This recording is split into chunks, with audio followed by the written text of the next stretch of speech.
Hello everyone, welcome back to my channel. In this video we are going to discuss vectors and coordinate geometry. हमारी जो vectors की series चल रही है, जो जेई की सीरीज है, ये हमारा फोर्थ लेक्चर है जिसमें हम देखेंगे कि वेक्टर्स और कोऑर्डिनेट ज्योमेट्री में क्या रिलेशन है. नेक्स्ट हम देखने वाले हैं कि magnitude of resultant of two vectors. So ये दोनों टॉपिक्स हम इस वाली वीडियो में कवर करेंगे. सो स्टार्ट करते हैं. पहला है वेक्टर्स एंड कोऑर्डिनेट ज्योमेट्री. इससे मेरा क्या मीनिंग है? जो आपकी 10th क्लास की कोऑर्डिनेट ज्योमेट्री स्टार्ट होती है वो आप स्टार्ट होती है डिस्टेंस फार्मूला, सेक्शन फार्मूला, जो एक्सटीरियर अगर हम डिवीजन करते हैं तो उसका सेक्शन फार्मूला. नेक्स्ट आ जाते हैं सेंट्रॉइड के कोऑर्डिनेट्स, फिर सर्कम सेंटर के कोऑर्डिनेट्स और तो सेंटर के कोऑर्डिनेट्स. सो इन सब से हमारा कोऑर्डिनेट ज्योमेट्री स्टार्ट होता है. सो यही सारे जो मेरे पास कोऑर्डिनेट्स है इन सबको हम देखने वाले हैं वेक्टर्स में. मतलब वेक्टर्स में इन सब के कोऑर्डिनेट्स क्या होते हैं. सो स्टार्ट करते हैं. पहला आता है distance formula. Distance formula. So vectors में हमारा डिस्टेंस फार्मूला क्या है? अगर मेरे पास दो वेक्टर्स हैं, पहला वेक्टर है vector A x1 i cap plus y1 j cap plus z1 k cap.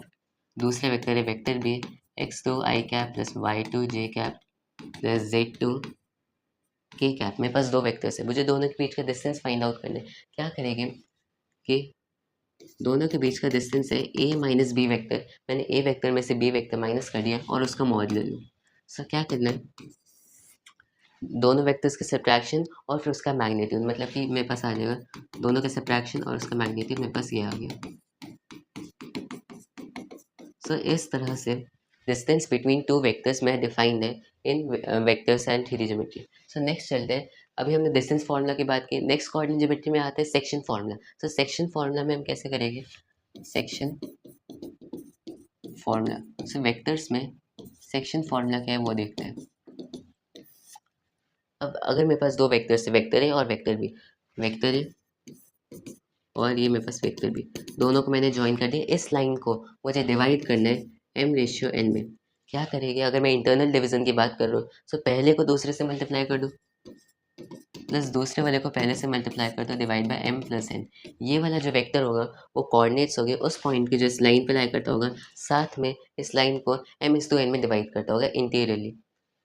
Next आ जाते हैं. अगर मैं एक्सटर्नल डिवीजन की बात करूँ, मतलब कि कोई ऐसा पॉइंट जैसे एक्सटर्नली डिवाइड कर रहा है m/n में, सो वो उसके कोऑर्डिनेट्स हो जाएगी ये. बस यहाँ पर माइनस आ जाएगा. सही, मैंने बात की सेक्शन फार्मूला की. नेक्स्ट इसका एक जो सब केस होता है मिड पॉइंट फार्मूला, उसकी बात करते हैं. मिड पॉइंट फार्मूला क्या कहते हैं? अगर मेरे पास दो वेक्टर्स है, वेक्टर ए और वेक्टर बी, मुझे एक ऐसा पॉइंट चाहिए जो इसे बाइसेक्ट करता हो, मतलब इसे टू इक्वल पार्ट्स में डिवाइड करता हो. सो मेरे पास आ जाएगा vector A plus vector B divide by 2. So इस तरह से मैंने आपको अभी तीन फार्मूलाज बताए: distance formula, section formula, mid point formula. अभी हम बाकी सारे जो सेंटर्स होते हैं, centroid, orthocentre, circumcentre, वो भी हम डिस्कस करने वाले हैं. लेकिन आप एक चीज़ नोटिस करो, डिस्टेंस फार्मूला कोऑर्डिनेट ज्योमेट्री से सिमिलर है, सेक्शन फार्मूला कोऑर्डिनेट ज्योमेट्री से सिमिलर है, मिड पॉइंट फार्मूला भी कोऑर्डिनेट ज्योमेट्री से सिमिलर है. मतलब कि इन फार्मूलाज को हमें याद करने की ज़रूरत नहीं. जो हमने कोऑर्डिनेट ज्योमेट्री के लिए पढ़े उनसे सिमिलर फार्मूलाज है, हमें वो वाले फार्मूलाज याद है, ये तो याद हो ही जाएगी. सो बस यही था. नेक्स्ट चलते हैं. सेंट्रॉइड के क्या कोऑर्डिनेट्स होते हैं? अगर मेरे पास तीन वेक्टर्स है, vector A plus vector B plus vector C, तो जो मेरे पास सेंट्रॉइड जी होता है वो हो जाएगा vector A plus vector B और वेक्टर सी डिवाइड बाय 3. दोनों का सम, तीनों का सम कर दो, डिवाइड बाय 3 कर दो, सेंट्रॉइड आ जाएगा. नेक्स्ट चलते हैं ऑर्थो सेंटर. ऑर्थो सेंटर के क्या कोऑर्डिनेट्स हो गए? मान लेते हैं मेरे पास एक ट्रायंगल है A B C, vectors vector A plus vector A vector B vector C, और एंगल्स भी मेरे पास ए बी सी है. सो मेरे पास ऑर्थो सेंटर आ जाएगा, ऑर्थो सेंटर एच से is equal to tan A vector A plus tan B vector B plus tan C vector C divide by tan A plus tan B plus tan C. ये था orthocentre के coordinates. Next है circumcentre के क्या coordinates होंगे? Circum centre वो क्या हो गए? सर्कम सेंटर ओ से डिनोट करते हैं sin 2a into A vector plus sin 2b into B vector plus sin 2c into C vector divide by sin 2a plus sin 2b plus sin 2c. Next और क्या centres बचते हैं? इन centre. सो इन centre के क्या coordinates हो गए? Centre आई से denote होता है, सो आई वेक्टर इज इक्वल्स टू मान लेते हैं मेरे पास एक ट्रायंगल है ABC, साइड जिसकी ABC है और वेक्टर्स जो vector A, vector B, vector C। सो ये मेरे पास इन सेंटर के कोऑर्डिनेट्स मेरे पास ये आ जाएंगे, divide by A plus B plus C। यहाँ पर जो नॉर्मली ABC लिखे वो साइड लेंथ है और vector A, vector B, vector C उन जो वर्टिसेस है उनके वेक्टर्स हैं। सो मैंने आपको बता दिया incentre, circumcentre, orthocentre और सेंट्रॉइड। एक और चीज़ बचती है वो है एक्स सेंटर। एक्स सेंटर क्या है, इसका फॉर्मूला इन सेंटर से सिमिलर होता है और जो एक्स सेंटर्स तीन होता है आपको पता होगा कि IA, IB और IC तीन सेंटर्स होते हैं, तीनों के फॉर्मूला सिमिलर ही होते हैं। सो अभी मैं सिर्फ एक फॉर्मूला लिख रहा हूँ, वो क्या होगा A vector plus B vector plus C vector divide bye A plus B plus C।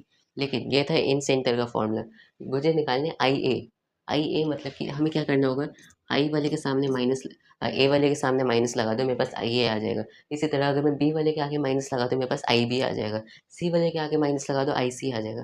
तो इस तरह से हम एक सेंटर डिफाइन करते हैं। लास्ट चीज रहेगी 9 पॉइंट सेंटर। 9 पॉइंट सेंटर क्या होता है, 9 पॉइंट सेंटर क्या होता है वो आपको आपने देखा भी होगा कोऑर्डिनेट ज्योमेट्री में। अभी मैं सिर्फ उसके कोऑर्डिनेट्स की बात करता हूँ। सो 9 पॉइंट सेंटर की दो थ्योरम्स आपको पता होगी। 9 पॉइंट सेंटर की रेडियस जो है सर्कम सेंटर से हाफ होती है। दूसरा 9 पॉइंट सेंटर ऑर्थो सेंटर और सर्कम सेंटर का ऑर्थो सेंटर और सर्कम सेंटर का मिड पॉइंट होता है। सो 9 point centre is mid point of ortho centre plus circum centre. आपको ऑर्थो सेंटर के कोऑर्डिनेट्स पता है, सर्कम सेंटर के पता है। सो इस तरह से आप दोनों का मिड पॉइंट लेकर 9 पॉइंट सेंटर निकाल सकते हैं। सो ये मैंने आपको बताया वेक्टर्स और कोऑर्डिनेट ज्योमेट्री में क्या रिलेशन है। जो भी आपने फॉर्मूलाज पढ़े थे कोऑर्डिनेट ज्योमेट्री में सबको मैंने वेक्टर्स में कन्वर्ट कर दिया। अब नेक्स्ट चलते हैं, नेक्स्ट हमारा इस वीडियो का टॉपिक था मैग्नीट्यूड ऑफ अ वेक्टर। सो अब नेक्स्ट टॉपिक देखते हैं। नेक्स्ट टॉपिक है magnitude of resultant of two vectors. मतलब कि मेरे पास दो वेक्टर्स है, मैं ड्रॉ भी कर लेता हूँ। ये मेरे पास है वेक्टर ए, दूसरा वेक्टर है ये वेक्टर बी। मेरे पास दो वेक्टर्स है, वेक्टर ए और वेक्टर बी। अगर मैं इन दोनों का रिजल्टेंट लेता हूँ तो मैं कैसे लूँगा, पैरेललोग्राम लॉ से मेरे पास दोनों का रिजल्टेंट ये आ जाएगा vector A plus vector B. अब magnitude of resultant of two vectors का मीनिंग है मैंने दोनों वेक्टर्स का सम किया। अब दोनों का सम का क्या मैग्नीट्यूड होगा वो अब हम डिस्कस करने वाले हैं। सो हमें क्या फाइंड आउट करना है, magnitude of vector A plus vector B. So अब ये कैसे फाइंड आउट करेंगे, स्टार्ट करते हैं। क्या करना है, मैं मान लेता हूँ कि वेक्टर ए और वेक्टर बी के बीच में जो एंगल है वो थीटा है। नेक्स्ट क्या मानेंगे, जो मेरे पास वेक्टर ए प्लस बी और जो वेक्टर ए दोनों के बीच में एंगल एल्फा है। ठीक, अब क्या कहते हैं कि दो जो मेरे पास resultant of magnitude of resultant of two vectors है उसका फॉर्मूला है square root of vector A का मैग्नीट्यूड का स्क्वायर प्लस वेक्टर बी के मैग्नीट्यूड का square plus 2 times vector A vector B cos theta. ठीक, नेक्स्ट एक और फॉर्मूला आता है कि tan अल्फा, अल्फा क्या है, angle between resultant vector and vector A. So ये क्या आ जाएगा, this is B vector mod of B vector sine theta divide by mod of A vector plus B cos theta. So tan alpha का क्या formula होता है, और जो resultant of magnitude of two magnitude of resultant of two vectors इसका क्या formula होता है, दोनों मैंने आपके सामने लिख दिए। लेकिन फॉर्मूला तक हम नहीं देखने वाले, अब हम देखेंगे इसका प्रूफ कि ये फॉर्मूलाज आए कहाँ से। क्या करते हैं, मुझे इनका प्रूफ देखना है। प्रूफ क्या है कि मुझे magnitude of resultant of two vectors चाहिए, मतलब कि मुझे यहाँ से लेकर यहाँ तक की लेंथ चाहिए। इसके लिए हम एक कंस्ट्रक्शन करेंगे कि अगर मैं इस लाइन को एक्सटेंड कर दूँ, मैंने इस लाइन को यहाँ तक एक्सटेंड किया, फिर यहाँ से परपेंडिकुलर ड्रॉप किया, मैंने लाइन को एक्सटेंड किया, यहाँ से परपेंडिकुलर ड्रॉप किया, यहाँ पर 90 डिग्री बना। ठीक, अब क्या करना है, मुझे पता है ये पैरेललोग्राम बन रहा है, मतलब ये वाली साइड पैरेलल है, मतलब कि अगर ये एंगल थीटा है तो ये वाला एंगल भी थीटा होगा। ठीक, और अगर ये वाली साइड की लेंथ मॉड बी है तो इस वाली साइड की जो लेंथ है वो भी मॉड बी होगी। ठीक, साथ में और हम क्या देख सकते हैं, अगर ये मॉड बी है मेरे पास थीटा एंगल है, अगर मैं इसके नीचे कंपोनेंट ले लेता हूँ तो ये वाली साइड आ जाएगी मॉड बी कॉस अल्फा।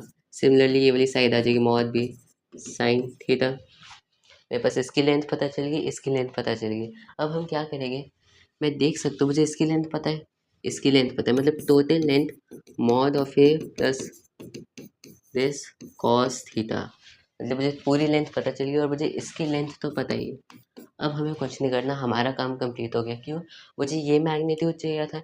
मैं क्या कह सकता हूँ, अगर मैं इसका स्क्वायर प्लस इसका स्क्वायर कर दूँ, सो मेरे पास दोनों का स्क्वायर सम कर दिया और फिर स्क्वायर रूट कर दिया, सो जो मेरे पास रिजल्टेंट आएगा वो हो जाएगा magnitude of resultant of two vectors. मतलब पाइथागोरस थ्योरम से हमारे पास ये वाला आ जाएगा कि इस वेक्टर का क्या मैग्नीट्यूड है। और जब आप सिंप्लीफाई करोगे आपके पास सेम यही फॉर्मूला आएगा। नेक्स्ट, ये वाला फॉर्मूला कैसे डिराइव होगा? आपको tan अल्फा की वैल्यू चाहिए थी। tan क्या होता है? Perpendicular divide by base. Perpendicular आपको पता है बी साइन थीटा है, बेस आपको पता है a plus B cos theta है। सो आपके पास पूरा फॉर्मूला डिराइव हो गया। सो ये था magnitude of resultant of two vectors. हम कैसे देखते हैं, हमने दोनों का प्रूफ भी कर लिया। सो ये हमने देखा magnitude of resultant of two vectors हम कैसे देखते हैं। अब जो हमने दो फॉर्मूलाज पढ़े उनके प्रूफ जो हमने किए, इस कॉन्सेप्ट को प्रॉपर करते हैं एक एग्जांपल से। एग्जांपल हमारे पास क्या है, मान लेते हैं कि वेक्टर ए मेरे पास है आई कैप प्लस जे कैप, वेक्टर बी मेरे पास है 2i कैप प्लस जे कैप प्लस के कैप। अब मुझे क्या कहा गया कि दोनों के जो वेक्टर्स का जो सम होगा उसका मुझे मैग्नीट्यूड निकालना है। कॉमन सेंस है कि मैं दोनों का सम करके मैग्नीट्यूड निकाल सकता हूँ, लेकिन अब हम उस फॉर्मूला से हम कैसे करेंगे वो देखते हैं। उस फॉर्मूला में क्या यूज़ होते हैं? कॉस थीटा यूज़ होते हैं। कॉस थीटा का आपको एक फॉर्मूला पता होगा, that is A vector dot B vector divide by mod A this. ठीक, दोनों वेक्टर्स का अगर मैं डॉट प्रोडक्ट करता हूँ मेरे पास आ जाएगा 2 + 1, मतलब कि डॉट प्रोडक्ट मेरे पास 3 है। अब मैग्नीट्यूड की बात करते हैं। पहले वेक्टर का मैग्नीट्यूड देखते थे √2 आता है, दूसरे वेक्टर का 4 + 1 + 1 √6। सो मेरे पास आ गया √2 इंटू √6 और मेरे पास आ गया 2 √3। इससे ये कैंसिल हो जाएगा, √3 divide by 2 is equal to cos theta, मतलब दोनों कॉस थीटा की वैल्यू मेरे पास आ गई √3 डिवाइड बाई 2, मतलब कि जो दोनों के बीच का एंगल है वो 30 डिग्रीज है। ठीक, सो अब मुझे कॉस थीटा की वैल्यू पता चल गई। मुझे दोनों का मैग्नीट्यूड निकालना है, vector A plus vector B का क्या मैग्नीट्यूड होगा। वो हो जाएगा square root of magnitude of A का square that is 2 plus magnitude of B का स्क्वायर 6 + 2 टाइम्स दोनों को मल्टीप्लाई कर दो, मेरे पास आ जाएगा 2 √3 into cos theta that is √3 divide by 2। 2 से 2 मर जाएगा, दोनों को मल्टीप्लाई करोगे 3 मल्टीप्लाई किया 6, 6 + 6 12 + 2 14, मतलब √14। सो मेरे पास जो मैग्नीट्यूड आएगा रिजल्टेंट वेक्टर का, मैग्नीट्यूड ऑफ रिजल्टेंट वेक्टर मेरे पास आ गया √14 यूनिट्स। सो इस वाली वीडियो में हमने दोनों टॉपिक्स कवर कर लिए, मैग्नीट्यूड ऑफ रिजल्टेंट वेक्टर और जो वेक्टर्स एंड कोऑर्डिनेट ज्योमेट्री दोनों में क्या रिलेशन है, सारी चीज़ें हमने इस वाले लेक्चर में डिस्कस कर लिए। सो नेक्स्ट लेक्चर में देखिए लीनियर कॉम्बिनेशन ऑफ वेक्टर्स और जो लीनियर डिपेंडेंस इंडिपेंडेंस है। बाय।